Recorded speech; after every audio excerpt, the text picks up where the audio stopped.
Theorem 16.1 is going to help us to determine the horizontal asymptotes, if one exists, in a rational function. So not every rational function does have a horizontal asymptote, but when they do, this is going to help us to show what it will be. So it starts off saying, let f of x equal p of x divided by q of x. So that is our basic structure for a rational function. And then we're going to specify two values. We're going to specify the value of n and the value of m. N is going to be represented as the degree of p, where p represents the numerator. So we're going to have n as the degree of the numerator, and then we're going to let m represent the degree of q.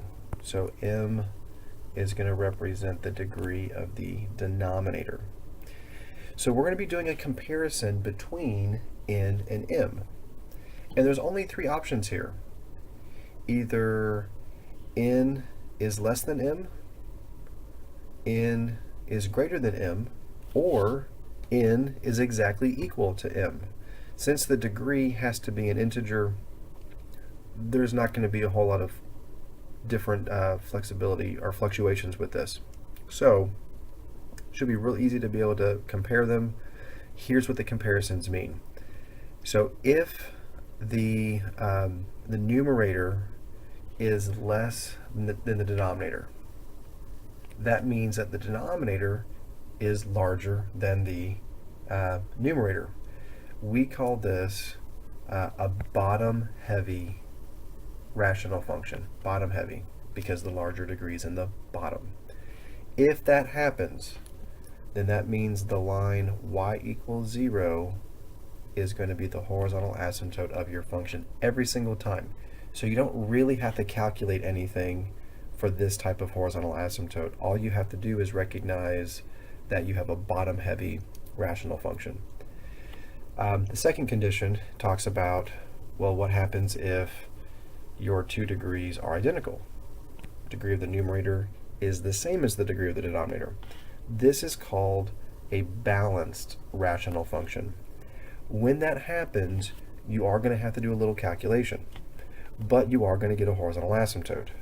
The horizontal asymptote will be represented by the line y equals an over bm. And the an and bm are given here by this note. They represent the leading coefficients of the numerator and denominator respectively. And the third condition would be if the degree of the numerator was larger than the degree of the denominator. That's what I call a top-heavy rational function. When this occurs, f has no horizontal asymptote. But it is important to note that in the absence of a horizontal asymptote, there might be a slant asymptote.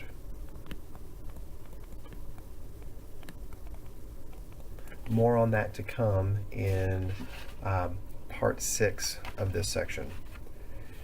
So for example, 16.9, I want us to use this theorem to help us analyze the function's equation, so that way we can write the equation for the horizontal asymptote. So it says here, find the horizontal asymptote, if there is one, of each function. So let's take a look at the first function here. F of x is 15x over 3x squared plus 1. So the degree of the numerator is 1. The degree of the denominator is 2. That means that I would classify this as being bottom heavy. With this being bottom heavy, there is only one choice for the horizontal asymptote, and that is the horizontal asymptote is located at y equals 0. And that's all there is to that calculation. Not much of a calculation. It's really just telling the difference between the numerator and denominator and recognizing that it was bottom heavy. G of x is not going to be bottom heavy. The degree of the numerator is 2, and the degree of the denominator is also 2. This is what we're going to call a balanced rational function. When it is balanced, you will have a horizontal asymptote. The horizontal asymptote is going to be located at y equals, and then I have to use the leading coefficients. That's the an over bm. That's right up here, y equals an over bm. Leading coefficient for the numerator is 15. Lead coefficient for the denominator is 3. 15 over 3 is going to be 5. So I would say y equals 5 is my horizontal asymptote. And then finally, h of x, we have here a degree 3 numerator, a degree 2 denominator, and I would call this top heavy. And as far as I'm concerned, all we're asked here is to find the horizontal asymptote. It doesn't say anything about finding a slant asymptote. It just says find the horizontal asymptote if there is one. And since it's top heavy, we know that there is not supposed to be a horizontal asymptote, so I'll just write none.